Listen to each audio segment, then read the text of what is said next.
Assalamualaikum warahmatullahi wabarakatuh. Perkenalkan, nama saya Maulana Dansah dari kelompok Foundation. Kali ini saya akan membahas tentang organisasi atau komunitas-komunitas yang ada di UTM. Yang pertama adalah tentang Warga Lab.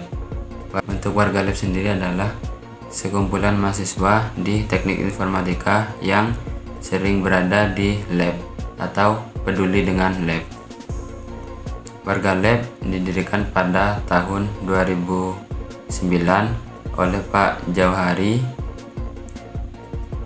Di tahun 2009 sampai tahun 2018, lab tersebut hanya dimiliki oleh teknik informatika.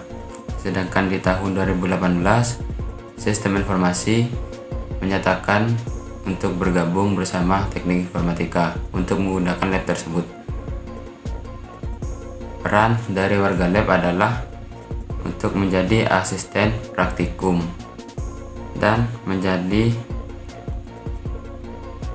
admin lab.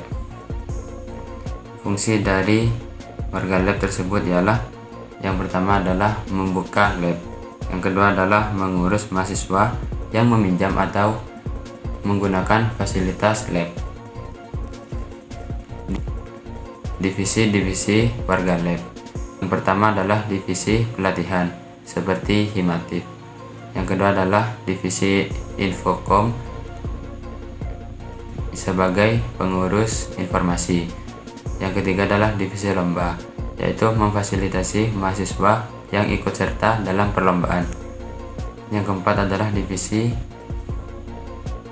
koneksi untuk menghubungkan prodi teknik informatika dan sistem informasi macam lab. Yang pertama adalah lab teknologi informasi dan aplikasi atau yang disebut dengan TIA. Yang kedua adalah lab common computing atau lab CC. Yang ketiga adalah lab multimedia computing. Yang keempat adalah lab business dan intelligence. Yang kelima adalah lab riset multimedia. Yang keenam adalah lab riset CAI. Yang ketujuh adalah lab teknologi informasi. Kegiatan-kegiatan yang dilakukan oleh Warga Lab. Yang pertama adalah praktikum. Warga Lab sebagai asisten praktikum bagi mahasiswa yang menjalankan praktikum. Setiap angkatan diberi 2 kali kesempatan. Pada tahun 2020 ada 21 pendaftar dan yang diterima adalah 17 orang. Di tahun 2021 ada 37 pendaftar yang diterima dan 27 yang diterima. Di tahun 2022 ada 42 anak yang mendaftar dan 25 anak yang diterima. Kesimpulannya yaitu Makrab, yaitu menyatukan dosen untuk bisa konsultasi mengenai praktikum yang sedang dilaksanakan oleh mahasiswa. Yang kedua adalah workshop upgrade digital skill. Yang ketiga adalah pelatihan Flutter. Bergabungnya SI karena untuk memperkuat persaudaraan antara mahasiswa teknik informatika dan mahasiswa sistem informasi, karena diajukan oleh prodi syarat-syarat untuk masuk Warga Lab. Yang pertama adalah Alpro dan PT harus lulus.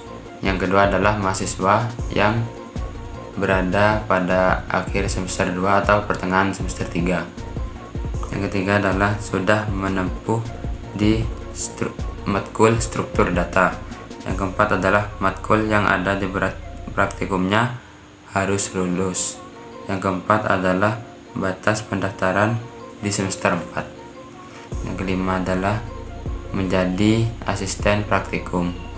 Yang berikutnya adalah bisa mengajar praktikum atau mentoring. Berikutnya adalah komunitas GDSC.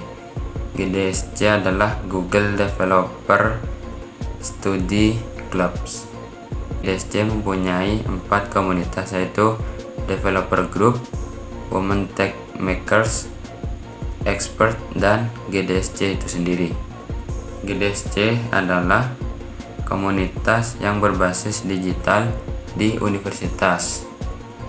Salah satunya yang berada di Universitas Trunojoyo Madura. GDSC ada pertama di India di tahun 2017 yang menjadi jembatan dunia kuliah dengan dunia kerja, yang menjadi jembatan mahasiswa dengan industri yang ada di luar sana. Terus setelah itu ada 1500 GDSC, komunitas GDSC yang berada di dunia, dan GDSC berada di 100 lebih negara.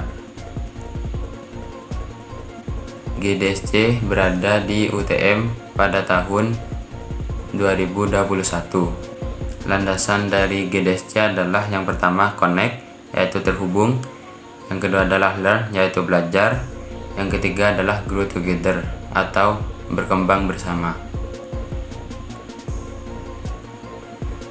Penasehat dari GDSC tersebut adalah dosen Bu Vika dan ada 18 core team. GDSC belajar tentang Angular, Web RTC, Google Maps, TensorFlow, Go, Firebase, Flutter, dan Android. Aktivitas GDSC yaitu pelaku studi jam, Tech Talk Google Cloud, Tech Talk Machine Learning, Info Session, Mentoring Session, dan Career Preparation Day. Yang berikutnya adalah komunitas Koelit. Komunitas Koelit yaitu komunitas Linux yang berada di Universitas Trunojoyo Madura. Komunitas Koelit yaitu didirikan pada tahun 2008. Kegiatan-kegiatan dari Koelit, yang pertama adalah pesantren Linux, yang kedua adalah ngobar, yaitu ngobrol bareng seputar operating system yaitu Linux. Manfaat dari Linux adalah bisa digunakan dalam desktop. Yang kedua adalah server tempat kita mengakses. Yang ketiga adalah bisa menjadi hacker. Keunggulan dari operating system Linux yaitu yang pertama adalah open source, yang kedua kebal malware, yang ketiga adalah memiliki aplikasi bawaan yang sangat lengkap. Di operating system Linux terdiri dari banyak sekali distro. Distro Linux adalah variasi dari operating system itu sendiri yaitu Linux. Berikutnya adalah komunitas Infrontica. Komunitas Infrontica itu sendiri adalah supporter dari Prodi Teknik Informatika. Infrontica tersebut didirikan pada tanggal 26 September 2018. Background atau latar belakang dari Infrontica tersebut adalah teknik mempunyai sumber daya manusia yang bagus. Maka dari itu, Infrontica hadir untuk mewadahi itu semua. Landasan Infrontica adalah no leader, just together, yang artinya tidak ada ketua, hanya bersama, sehingga tidak mempunyai struktur organisasi. Perjuangan-perjuangan yang dihadapi oleh Infrontica pada saat awal-awal. Yang pertama adalah membeli perlengkapan sendiri. Yang kedua adalah membeli bus yang sangat sulit. Yang ketiga adalah butuh perjuangan untuk membeli perlengkapan-perlengkapan tersebut. Yang keempat adalah memberi semangat untuk mengajak atau memberi semangat kepada mahasiswa teknik informatika yang akan ikut lomba itu sangat sulit menurut mereka. Yang berikutnya adalah sulit mengumpulkan sumber daya manusia dari Prodi Teknik Informatika yang peka terhadap kegiatan-kegiatan yang ada di Prodi Teknik Informatika. Event-event yang ada di Teknik Informatika yaitu Infront 3B. Yang kedua adalah pengawalan waktu wisuda. Yang ketiga adalah chant class. Yang berikutnya adalah ikut serta menjadi supporter baik untuk Teknik Informatika maupun secara menyeluruh yaitu Fakultas Teknik. Yang berikutnya adalah agenda ngopi bareng dan masih banyak agenda lainnya. Sekian video komunitas dari saya. Apabila ada kekurangan, saya mohon maaf. Wassalamualaikum warahmatullahi wabarakatuh.